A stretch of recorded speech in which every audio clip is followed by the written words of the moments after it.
Hi, welcome to OWAD today. I'm Sophie, your pilot into the universe of Chinese. Let's continue exploring Chinese expressions. But in April, we're going to do expressions that translated into English as idioms that are custom sentences, like a full sentence, set sentences, not even phrases that express a particular meaning, and sometimes they're aiming to be funny, to kind of package the message in under its funny, under its humorous clothing, so to speak.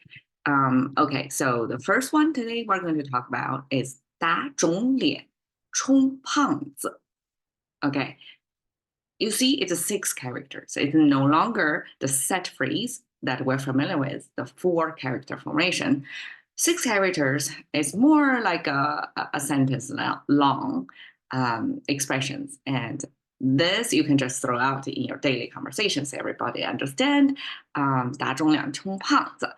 Oftentimes we may insert it in the middle of sentence or in the middle of storytelling to give you a sense of somebody who is pretentious or who is, in America, people say fake it until you make it. So it's kind of describing this faking.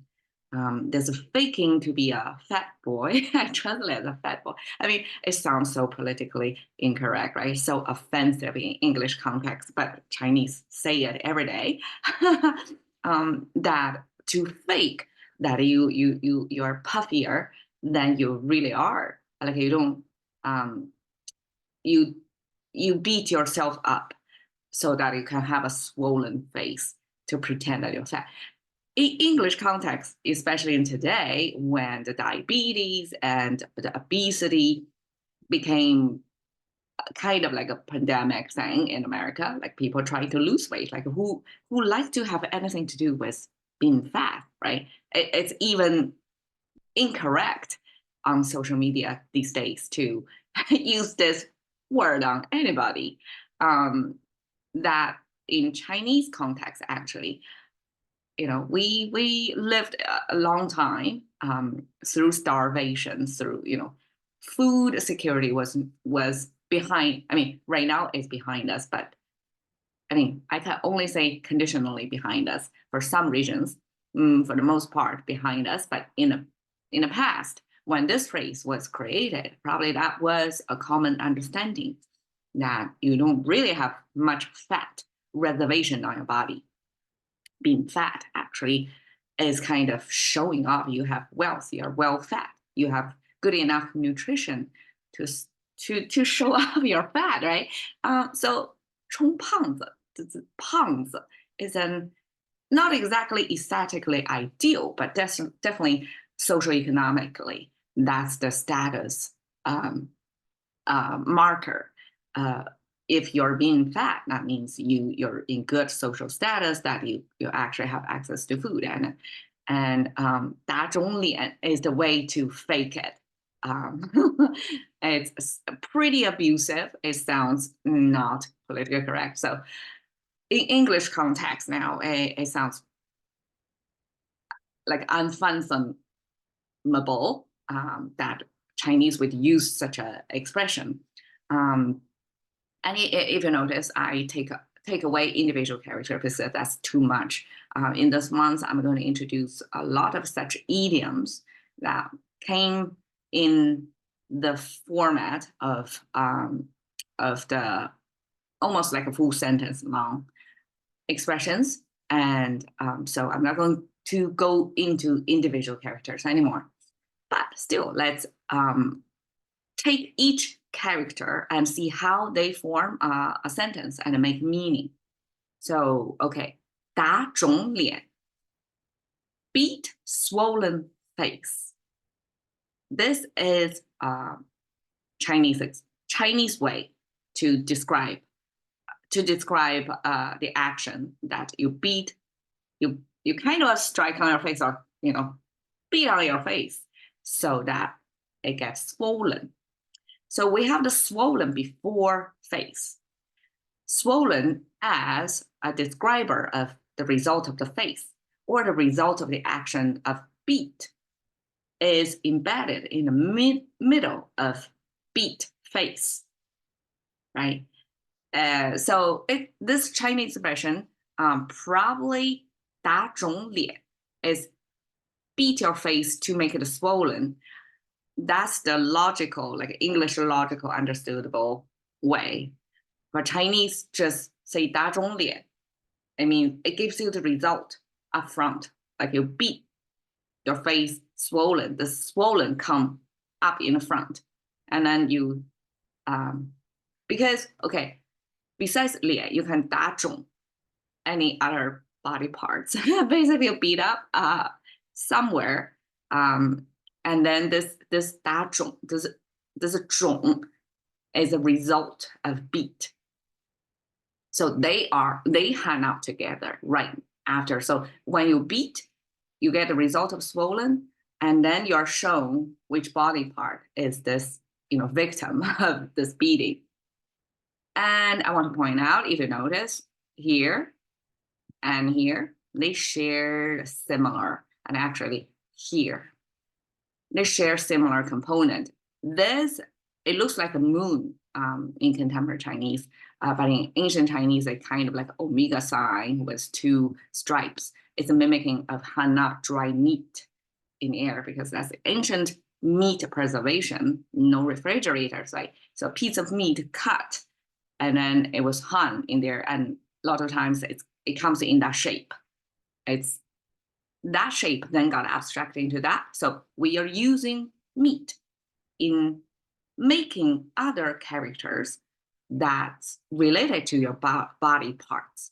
So this swollen, we're talking about the body swollen. So it has this, body part icon. And of course, face is it, and even palm as part of the body. So even as an outsider of this language, when you see this, you kind of guess at least the domain, what it is talking about.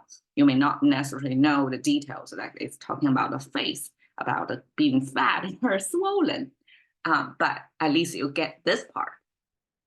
And here, this is this beating, and the beating, well, I say beat probably mostly in your mind is the feast, this kind of beating, kind of boxing. But in Chinese, this is an icon that's 5-finger hand symbol, it kind of drawing like that. So when you use this, it's almost like slapping. You slap, and probably I should have translated as slap.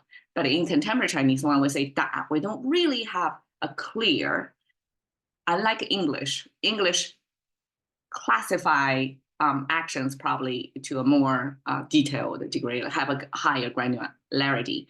But when in Chinese we say da, we don't really specify or give or even incur the detailed image of how exactly you beat somebody up. So, but only comes to the formation of this character that's paired, that's transformed from the ancient form of 5-finger spreading up image that I'm guessing it's more like slapping. Okay. And 冲胖的冲 is 冒充, is totally the fake it. You're not, you don't have that kind of a fat under your skin. You're not that well fed, most likely malnourished, but you beat yourself up so that you have swollen face, and you fake 冲 means you're pretend to be at least temporarily visually to have more fat on your body. And the 胖子, okay, this is a expression that's following the formation of a body feature plus this. It may not necessarily actually mean boy. We can say a girl is a 胖子 as well. And if you notice this pronunciation, all the pronunciations have the fully spelled out tonation, either right? And a lot of 打肿脸, a lot of third, this bendy pronunciation, and 冲胖. And then when it comes to 子, it becomes a dot. There's no direction of your intonation. There's no up and down or bend. So not even flat, right? That means it's a light tone. We pronounce it lightly. In English, it's a full of such non-intonation syllabus. So in a long sentence, say sentence, right? We have sun and then tense. And this tense is kind of lightly said, so that when you heard the whole thing, you hear the sen like higher pitch. And then the rest of them kind of unemphasized. But 子, similarly, 胖子 is a formation of one character. So we just attach this after this 胖, like that's the main feature. And then when you add to it, you don't really need to emphasize this because this is a formation people already heard many, many times. We don't need to like fully pronounce it. In its by itself, if we pronounce 子, then it will be the third tone, kind of like that. But a 胖子, like lightly touch without a full tonation, that almost you can regard it as one word in English. 胖子 means somebody who is fat, that fat person. And of course, we have 瘦子 means a skinny person. And this 子 add to a body feature, that custom Chinese expression. So 胖子 together means people who are well nourished, who have fat layer under their skin. Okay, so I translate the whole thing, 大众脸充胖子 as a bluff. Is you don't really have that resource. You don't have that fat layer, but you're beating yourself up, meaning you're really trying hard, even to the degree of self-harm, that you want to fake it. You want to fake that you're better resourced, you're better nourished than you really are. So this is kind of just one English word, bluff. Even if a Chinese describe it in a funny way, almost like who would beat yourself up just to look somebody who are higher social economically better to do, who would do that, right? But I guess maybe somebody did that and somebody captured in language, and because it kind of incurred this image of self-abuse and then about this body language thing, it stayed in the language. And a lot of times people use the expression definitely have nothing to do with body language anymore. It's almost like you're, for example, exhibit your wealth by overspending, splurging on something that's unnecessary and it kind of financially hurtful for you, but you do it anyway. So it can be applied to other situations. You're bluffing as if you have more resource. You're better equipped to do something. All right. So I mean, I search for a body image, and I know it's not correct, but I feel like she did a nice pose in here, and it kind of looks funny.